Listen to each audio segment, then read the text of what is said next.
Meri Brown participated in an interview for the I Do Part podcast, too, with TJ Holmes and Amy Robach, who were co-hosts of a morning show before being fired for their relationship after it was discovered that they were both married at the time.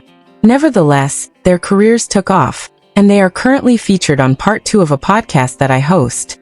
Meri Brown was interviewed regarding her time on SisterWives, dating, her life, and her experiences after quitting polygamy.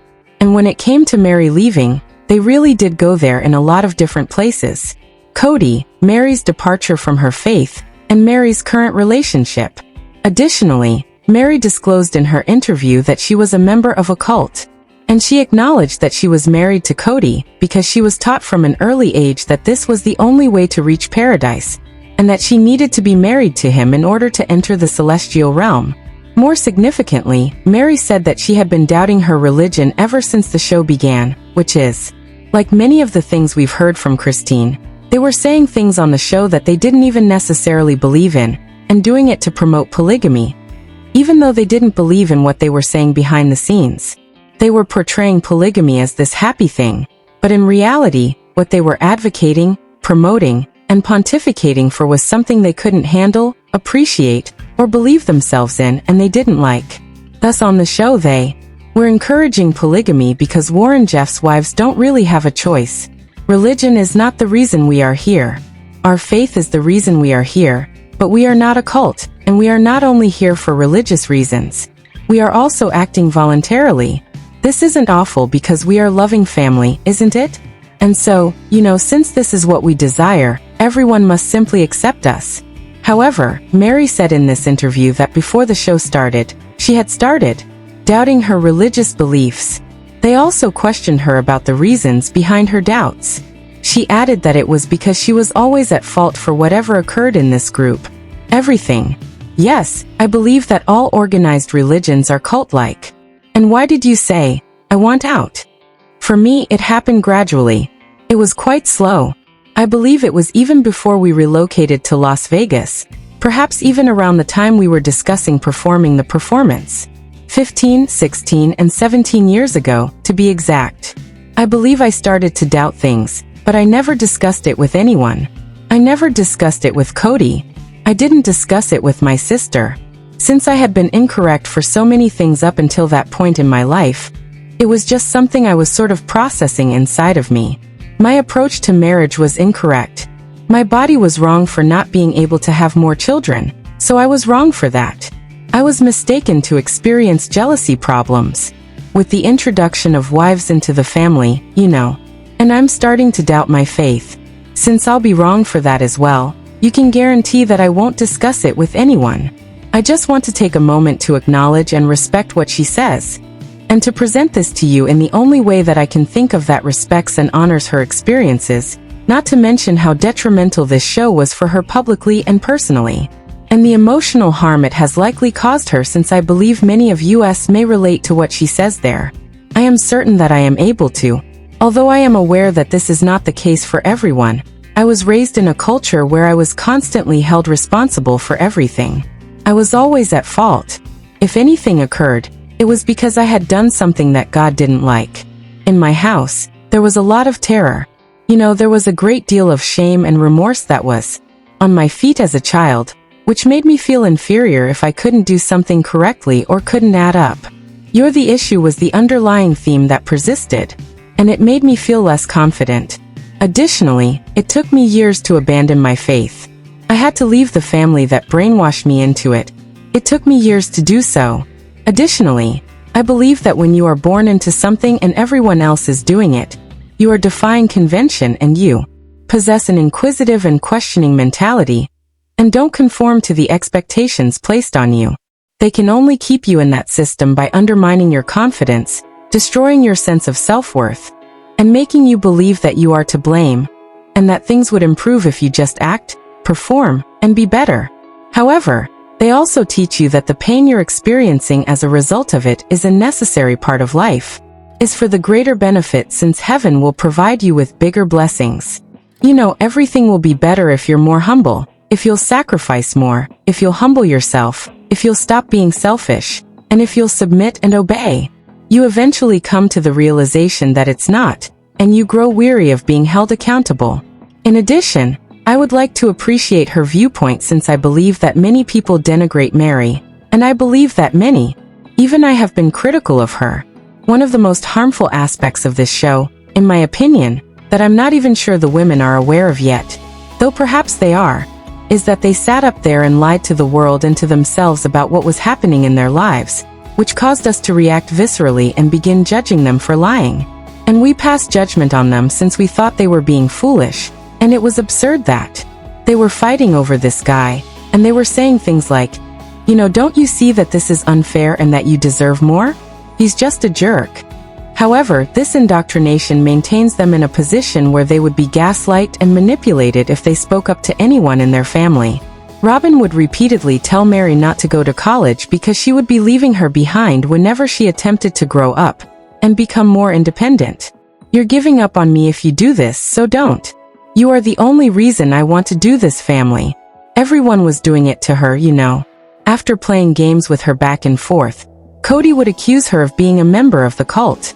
Therefore, I believe that the show has harmed the women since they would have been raised in a setting free from the strangleholds that had battered them down, forced them into obedience, and instructed them not to pursue their own education, that they only needed to be mothers and wives, without any more education or qualifications, outside of what their beliefs told them they were supposed to be. They may have achieved their aspirations. She was humiliated, because she was only allowed to have one child. She is taught that she must accept her spouse having affairs, and that if she expresses jealousy about her husband's extramarital affairs, it is her fault, not his. It's she who. God damn it, she was meant to do this in order to enter paradise. Therefore she needs to control her feelings about what he's doing. She's not doing it well enough, and it's her position and incorrect if she can't handle it. And I now see why she remains silent from her point of view. I can see how she may feel as though she didn't belong in the family. She was powerless. To be honest, it would also explain a lot of her actions about her children, their behavior, and her personal space. I don't think it's unreasonable for her to expect that people won't walk through her house.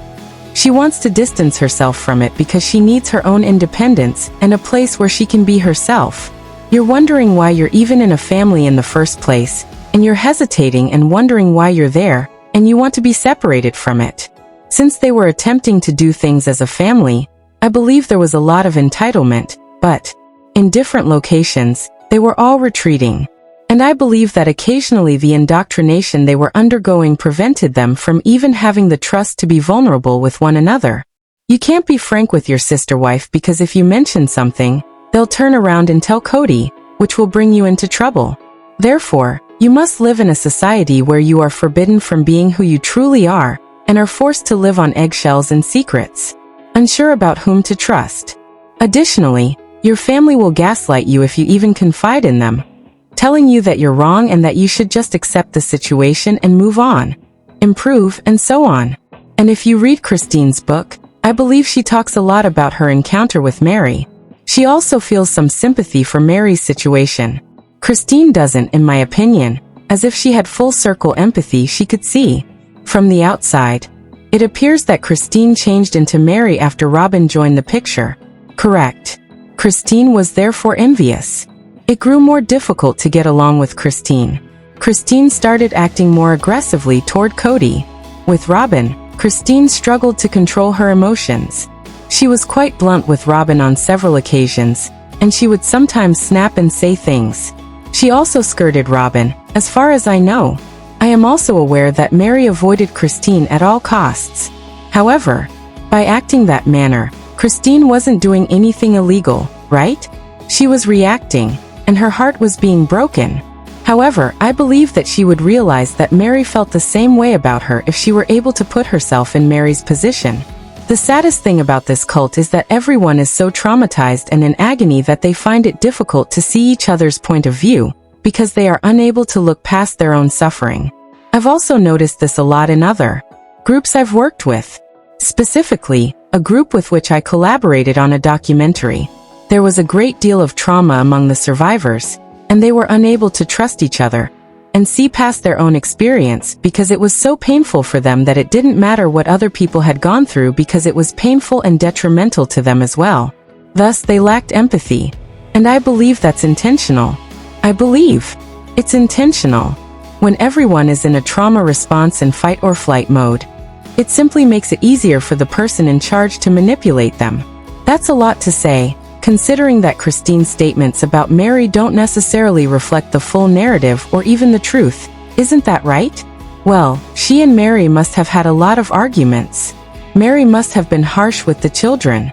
Meri probably freaked out and screamed, but I'm also sure that Christine likely did things that angered her, and she had to accept that her husband had 6 children with her, and that her income was divided among all these other people she didn't even realize she truly wanted to be with. It's an unhealthy situation, you know. She had to lie to everyone when she was out, which truly shaped how the world has viewed her, and how we have dissected these women. Furthermore, I'm not suggesting. Here, I'm not attempting to draw comparisons between Christine and Meri. I believe that if Meri and Christine weren't sister wives, they wouldn't have been in a cult together. They would, in my opinion, be more alike than different. Additionally, I believe that they would have likely been friends. Meri's desire to control her surroundings, in my opinion, was a reaction to trauma because when you are unable to control your surroundings or the emotional events in your life, you may do. You have control over things like what you eat and what you don't consume, how your house looks, how your belongings are organized, and how you fold things. Meri talked about how that affected her. But she also mentioned how living that way and being a part of that cult has made it difficult for her to get along with men, because many men don't want to be associated with her because of her lifestyle. And here's another. The fact that somebody will voluntarily choose to date someone who has a television show and is a member of a cult is a very difficult choice because the cult Meri is a part of is really hazardous, which is a terrible reality in my opinion. And the males who belong to that cult are essentially sovereign people who disregard the law, regularly traffic in women, engage in human labor, and engage in sex. They also don't care if they breach the law by possessing illegal firearms, or even smuggling firearms or anything else. Do you understand? They don't follow our laws, for example. They are indifferent. They don't think it's necessary. They don't think they have to answer to anyone, and there is a lot of abuse and lawlessness. Therefore, you enter a world where there is a lot of illegal activity when you step into that type of setting. For that reason, some people don't want to be connected to it. And the terrible thing is that it's not fair to the departing individual. They can't change their origin, can they? However, the individual entering it must be aware of and comfortable with the fact that they will be exposed to all of this. I've also spoken to folks who were married into it, and they were so innocent that they didn't realize how risky that was. And consider it as Janelle did. She went there to investigate something and saw what she had fallen into. Her relatives attempted to rescue her and said she had fallen into a cult, and she became associated with all these horrible individuals who cut her off. As a result, she is still distant from many members of her family to this day.